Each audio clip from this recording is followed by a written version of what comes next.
Do you know दुनिया में सबसे ज्यादा देखे जाने वाली और खेले जाने वाली गेम ओलंपिक्स सिर्फ एक गेम नहीं बल्कि ये दुनिया की पॉलिटिक्स के साथ हमेशा से कनेक्टेड है। और क्या आप जानते हैं कि ओलंपिक्स असल में शुरू कब और क्यों हुई थी, और ये भी कि क्या ओलंपिक्स को एज अ गेम लिया जाता है या फिर ये कोई मजहबी इबादत का जरिया है। चलिए ओलंपिक्स की हिस्ट्री के बारे में कुछ फैक्ट्स को जानते हैं और साथ ही साथ हम आपको इस वीडियो में ओलंपिक्स की डार्क साइड भी दिखाएंगे। Welcome to 10x vibes. आप कोई भी जबान बोलते हो, किसी भी मुल्क से ताल्लुक रखते हो और जो भी उम्र हो आपकी, इस सिंबल को हर कोई जानता है। दोस्तों, दुनिया का सबसे बड़ा इवेंट ओलंपिक्स, जिसको हर साल 5 मिलियन लोग अटेंड करते हैं और 3 बिलियन से ज्यादा लोग टीवी पे देखते हैं। ओलंपिक्स दुनिया भर के एथलीट्स के लिए एक स्टैंडर्ड है। इस साल दुनिया के 207 ममालिक ने इसमें हिस्सा लिया और ये हिस्ट्री में सबसे बड़ा ओलंपिक था। मगर इस बार दुनिया की सारी कंट्रीज में से एक कंट्री मिसिंग थी। मगर क्यों, और जानते हैं कौन सी कंट्री? आगे चल के आपको बताते हैं। चलिए जानते हैं ये इवेंट कब और कैसे शुरू हुआ। ओलंपिक्स की कहानी शुरू होती है आज से तकरीबन 3000 साल पहले, और उस वक्त दुनिया में सिर्फ 3 से 4 ही रिलीजन हुआ करते थे। और तब यूरोप में ग्रीस का रिलीजन सबसे ज्यादा पावरफुल रिलीजन था और इस रिलीजन का सबसे बड़ा खुदा ज़्यूस था। और उस जमाने में ग्रीस के बादशाह ने अपने कैपिटल ओलंपिया में ज़्यूस की इबादत के लिए बहुत बड़ा टेम्पल बनवाया और साथ ही एक स्टेडियम भी बनवाया। ग्रीस के लोग वॉरियर्स थे, वो लोग वहाँ ज़्यूस की इबादत करते थे और उसके बाद आपस में खेलों का मुकाबला करते थे। उस जमाने में ज़्यूस के टेम्पल के सामने एक बहुत बड़ी आग जलाते थे और ओलंपिक्स के सारे गेम खत्म होने तक वो आग जलती रहती थी। और आज भी उनका ये रिचुअल ऐसे ही किया जाता है। आज भी ओलंपिया सिटी में इस टेम्पल के सामने आग जलाई जाती है और इस आग से एक टॉर्च जलाकर इस सिटी तक ले जाई जाती है जहाँ ओलंपिक स्टार्ट हो रहे हों। दोस्तों, ओलंपिक्स स्पोर्ट्स से ज्यादा एक रिलीजियस एक्टिविटी थी। चलिए इसके कुछ फैक्ट्स के बारे में जानते हैं जो आप में से किसी को नहीं पता। फैक्ट नंबर 1, क्या आपको मालूम है कि ओलंपिक फ्लेम क्यों जलती रहती है? जी हाँ दोस्तों, ओलंपिक गेम्स के दौरान ये फ्लेम जलती रहती है। वैसे तो ये फ्लेम प्योरिटी, यूनिटी और पीस की अलामत है, मगर इसकी एक डार्क साइड भी है जो हम आपको अभी कुछ ही देर में बताते हैं।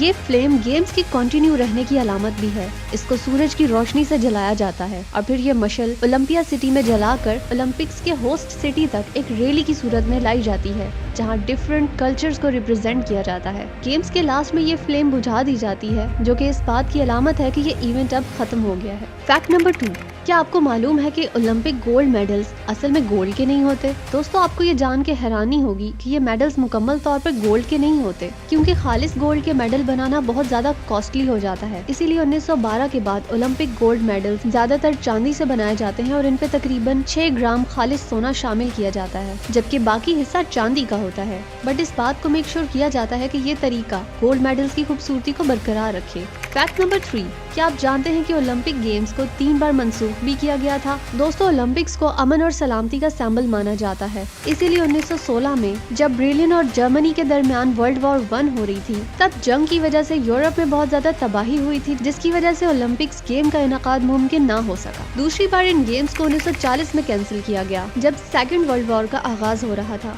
इस बार इन गेम्स को जापान के शहर टोक्यो ने होस्ट करना था और वर्ल्ड वॉर 2 में जापान ही विक्टिम था। हालात बहुत ही नासाज थे, जिसकी वजह से ओलंपिक गेम्स को मंसूख करना पड़ा। तीसरी बार 1944 में ओलंपिक्स को कैंसिल किया। तब ओलंपिक्स को लंदन होस्ट कर रहा था और 1944 तक भी वर्ल्ड वॉर 2 जारी रही और स्टिल हालात की वजह से गेम्स का होना इम्पॉसिबल था। फैक्ट नंबर 4, क्या आपने कोई मैच बगैर ब्रेक के इतना लंबा देखा है कि सुबह से शाम हो गई हो? दोस्तों, ओलंपिक्स की तारीख का सबसे तवील मैच 11 घंटे से ज्यादा जारी रहा। ये मैच 2012 में लंदन ओलंपिक सर्विस को तोड़ने में कामयाब न हो सका। Fact number 5, do you know Olympics में सिर्फ समर गेम्स नहीं बल्कि विंटर गेम्स भी शामिल होती हैं। 1924 में ओलंपिक गेम्स फ्रांस में हुए थे और वहाँ एक नया ट्रेडिशन शुरू हुआ विंटर स्पोर्ट्स के नाम से, जिसे ऑफिशियली ओलंपिक्स विंटर गेम्स का नाम दिया गया, जिसमें आइस हॉकी, फिगर स्केटिंग और क्रॉस कंट्री स्काइंग शामिल थी। IOC इंटरनेशनल ओलंपिक कमेटी ने 1924 में एक वीक के लिए ये गेम्स इंट्रोड्यूस करवाई थी, जिसे पहले तो ओलंपिक्स में शामिल न किया गया, मगर इनकी मकबूलियत की वजह से इन विंटर स्पोर्ट्स को ओलंपिक गेम्स में शामिल करना पड़ा। दोस्तों, ये तो थे कुछ हिस्टोरिकल फैक्ट्स ओलंपिक के बारे में, मगर क्या आपको मालूम है कि ओलंपिक सिर्फ एक गेम नहीं, ये सिर्फ इबादत का एक जरिया नहीं और ना ही ये सिर्फ अमन का पैगाम है, बल्कि ओलंपिक्स अपने अंदर एक घिनौनी सियासत को लेकर चलता है। जिस कंट्री के पास भी ओलंपिक्स मेडल ज्यादा होंगे, वही कंट्री दुनिया में सबसे ज्यादा पावरफुल इम्पैक्ट रखेगा। सिर्फ यही नहीं, IOC एक बहुत ही हिपोक्रेटिक ऑर्गेनाइजेशन है। IOC ने इस साल इसराइल को ओलंपिक्स में पार्टिसिपेट करने की इजाजत दी और इसराइल ने इस साल एक गोल्ड मेडल और 7 सिल्वर मेडल लेकर अपनी हिस्ट्री की सबसे बड़ी कामयाबी हासिल की। और इसराइल का फ्लैग भी उस प्लेयर ने उठाया जिसने कुछ टाइम पहले एक पोस्ट की थी जिसमें उसने फलस्तीन को टारगेट करने वाले वेपन्स पे साइन किए थे।